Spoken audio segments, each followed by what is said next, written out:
Voilà, merci besoin de l'habitude de partout, vous avez branché déjà la RTN télévision, partout dans le monde en tout cas.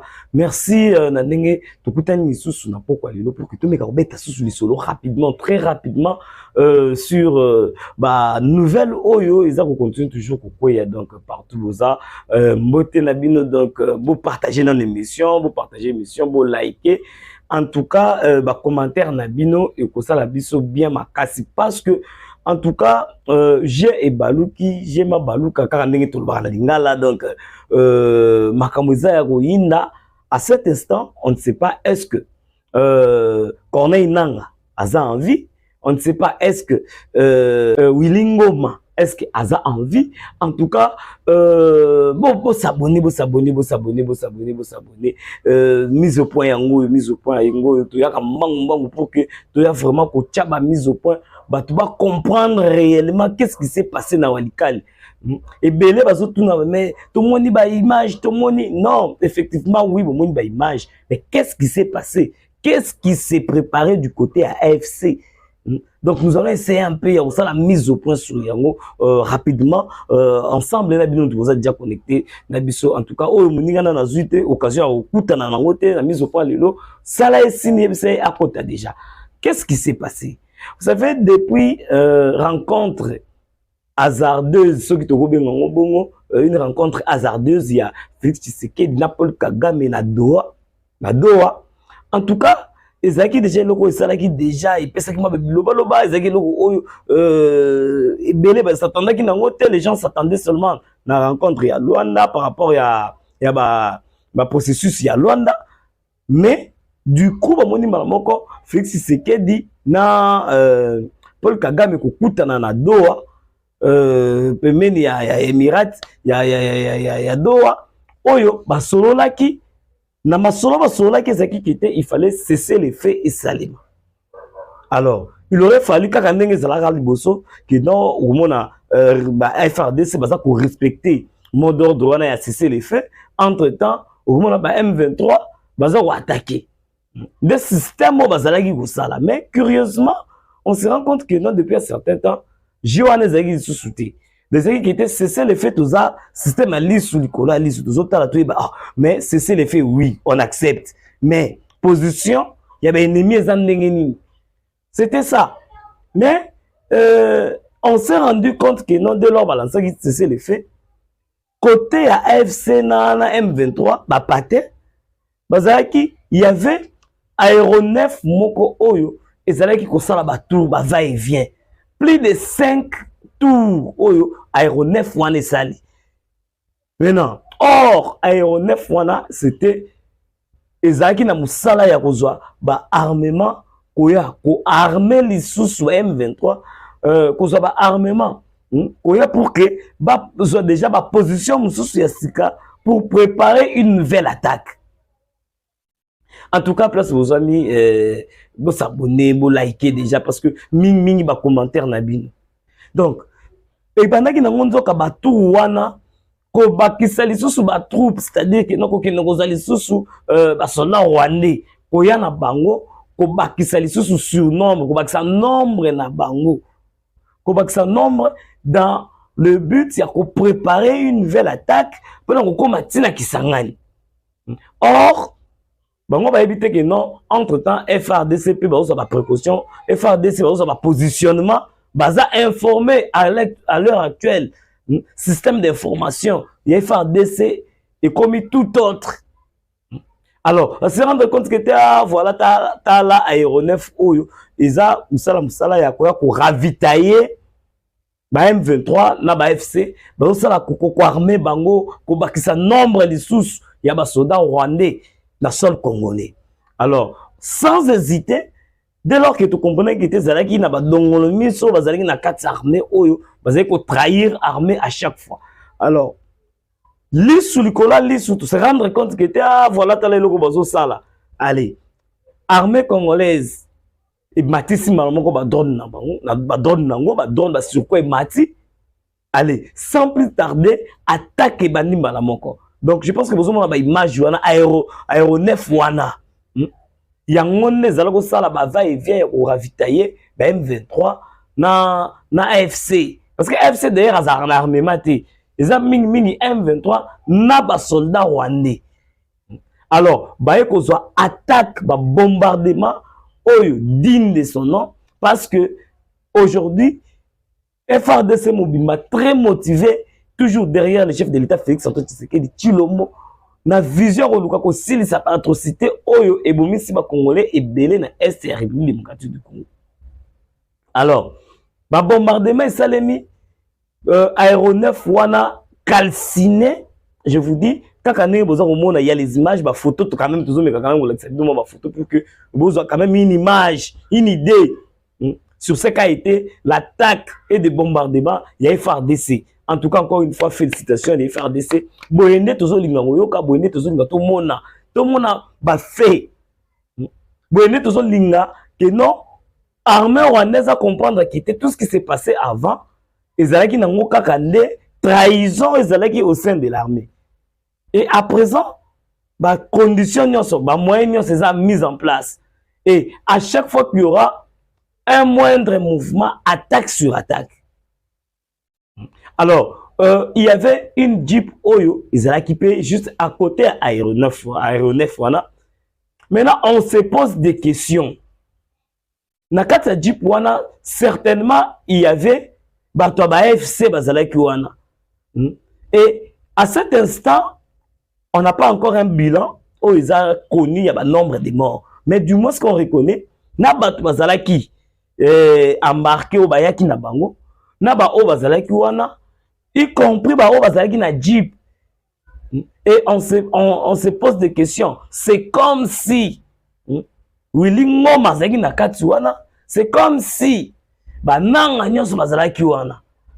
Et à l'heure actuelle, on ne sait pas. Peut-être on est tous les solo boué de Cécile Nango. Peut-être on est tous les solo boué match Cécile qui kala. Alors, on ne sait pas l'état de Nanga à l'heure actuelle. On ne sait pas l'état de Willy Ngoma à l'heure actuelle. Mais ce que nous savons, des informations sûres à notre possession, c'est que non, il y a eu plusieurs morts à telle enseigne qui était, on ne sait pas parmi les morts wana. Nanga Rosa Nakati parmi ba mo wana Willy Ngoma Rosa Nakati na ba troupe na bango nyonso wana ba patin groupe ba patin ya ba patin nyonso wana Rosa Nakati. Donc on se dit que non, nous devons toujours dans système ya garde, système à confort, si gauche ou droite, aux otala, là. Armée congolaise encore une fois, félicitations. Babiloko ya boyende to zeko zela bandaka. Babiloko ya boyende to zela tout le monde a quand même quitté. Nous avons une armée digne de défendre la République. Nous avons une armée pour défendre la République démocratique du Congo valablement. En tout cas, sur quoi il m'attaque, drone il m'attaque et repérer place Bazalaki et attaque en outrance. Les FRDC Basali, allez, panzani, d'ailleurs, panzanate parce que bazane calciné, voilà les termes qu'il faut. Donc, tous les groupes, Bazalaki wana, il y a ba groupe armé, il y a ba Rwanda, y compris Mwanamou, il y a ba M23. En tout cas, bombardement wana et ravagé. Alors, c'était le nettoyage. Le nettoyage, il y a FRDC. C'est tout ce que les Congolais voulaient voir. C'est tout ce que les Congolais voulaient entendre. Et non, à chaque fois, nous devons attaquer. À chaque fois que non, l'ennemi se pointe à l'horizon, nous devons agir. En tout cas, nous allons revenir vers vous très bientôt pour vous donner les bilans effectifs. Parce que toujours quand on a la recherche, vous allez toujours brancher ce côté dans RTNA télévision parce que tout le monde à chaque fois pour que tout puisse les informations à temps réel pour que vous compreniez qu'est-ce qui s'est passé, qu'est-ce qui se passe na Walikale. Alors, à l'heure actuelle, Walikale est déjà sous contrôle de la FRDC na Wazalene. Car on est Congolais déjà, tout bien Wazachou. Donc, à l'heure actuelle, ils sont déjà sous contrôle. Walikale, Walikale centre. Wapi, il y a des minéraux là-bas. Or, quand nous sommes en train de dire aux yeux du monde que non, la guerre que nous fait le Rwanda, c'est une guerre oyo ezoluka pona kopiller richesse nyonso ya République démocratique du Congo. Or richesse ya République démocratique du Congo eza intarissable, donc c'est-à-dire ekotilaka te ba source moko intarissable ekokosila te. Donc ba cible Walikale pona koya ko profiter ba éteint, koya ko profiter or na Walikale. C'est pourquoi bazo semer terreur wana, mais malheureusement c'était balalagi mabe. Donc ce matin, le matin de ce jeudi, des actes wana, action wana et FRDC, attaque wana et FRDC Salemi, place de Moni, il y a eu plein de morts. En tout cas, nous allons revenir carnet dans le lobby très bientôt pour que s'il y a des images, nous allons vous illustrer des images pour que vous mona le travail bien fait à FRDC. En tout cas, encore une fois, félicitations à FRDC. En tout cas, nous avons mis au point de rapidement pour que tout ça, pour que vous compreniez qu'est-ce qui se passe, qu'est-ce qui s'est passé. Donc, les M23, balinga qui les sont roulés, cesser les faits, et que tu observes cesser les faits. Entre-temps, bango kuna baza ko s'armer, ko préparer déjà attaque moko pour que tu vende tout surtout que pas attaquer. Allez, tu es qui ou non, bazui Kisangani. Mais cette fois-ci, ba macho basala ki plan basala qui est déjoué par les FARDC. Alors, pour terminer, mise au point de tout ça là, maintenant moi c'était Mouki. Nalikamo Italie, Ronnie Jackson.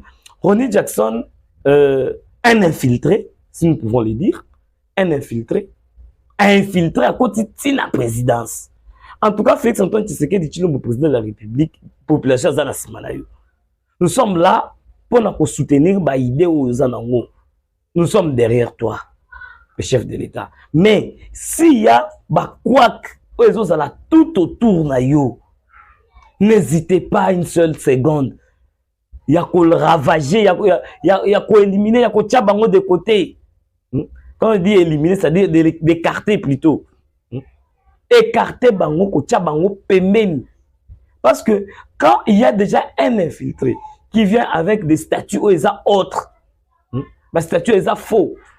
Si à tel point, protocole Nyon Swana, conduire vers place c'est un danger. Alors il n'y a aucun Congolais qui est d'accord avec ça. Il n'y a aucun Congolais qui peut accepter ça. Donc fungola misu ce que ça mususu lamba na nzungu na nzungu pour que à chaque fois ce qui au niveau de la décision on a échangé.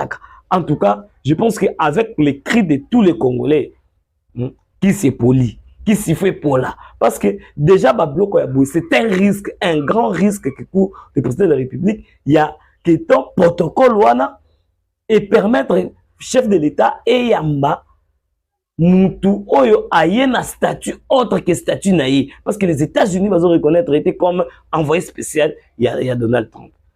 Chef de l'État Félix Antoine Tshisekedi. Guerre et Zamoulaï. Et puis, piège. C'est pourquoi ne laissez plus jamais toute information ou encore accueil, moko visite, moko boé, venir de je ne sais où, malamoko oyamba te, s'abstenir dans nos oyamba. Nous sommes dans une période très critique. Ok, non, tout le monde est suspect. En tout cas, tout le monde est suspect. Tout le monde est suspect. Donc, makamoko oyamba, oh awuti boy, aye penalikamu boy. En tout cas, il faut d'abord se rendre compte, se rassurer. Na ba visite, des visites jusque là, tout le monde a fait palpable ya batongo ba oya ba visite. Ronnie Jackson, ake akutani na président de la République, ake akutani na président de l'Assemblée nationale, akutani na Senko, ake akutana na Kagame. Et ensuite, avec les médias pour dire n'importe quoi, pour dire des histoires qui sont non fondées, des histoires qu'il ne maîtrise pas mieux lui-même. Et il a été emballé dans le bloc, peut-être, je ne sais pas si c'était le plan. Il y a Kagame. En tout cas, chef de l'État, plus question, il y a ma visite, mon bouillé, non, soit disant, monsieur, pour outil États-Unis, pour outil ceux qui sont en Europe, pour outil. Non! avant kokutana na chef de l'État, en tout cas, ezala lisusu te, non n'importe qui aïe akutana non. En tout cas, on est mise au point, mise au point. Nous allons revenir en tout cas très bientôt encore vers vous pour que tout mes lisusu quoi soir, hein, information ou tout peut savoir une situation à chaque instant, il y a makambu nenge eza salima. En tout cas, place vous pour partager l'émission, pour liker, commentaire na bino surtout encouragement na bino parce que commentaire na bino et encouragement bino des autres na bino à chaque fois tous on a vers bino pour que tout ça la bino musala ndenge singeli. En tout cas, bravo à nos FRDC ainsi que les Wazalendo. En tout cas, tout ce qui va bouger, nous allons tirer et nous allons bombarder. Wana eza idéologie ou nous allons tout ce qui va bouger, nous allons tirer, nous allons bombarder. En tout cas, merci Nabino Nyonso vous partagez l'émission Ndenge Nanobaki. Nous nous retrouverons incessamment, en tout cas, pour que tu as coupé Sabino sous amples informations, pour que vous comprendre qu'est-ce qui se passe. En tout cas, portez-vous bien, tous au très bientôt. Ciao.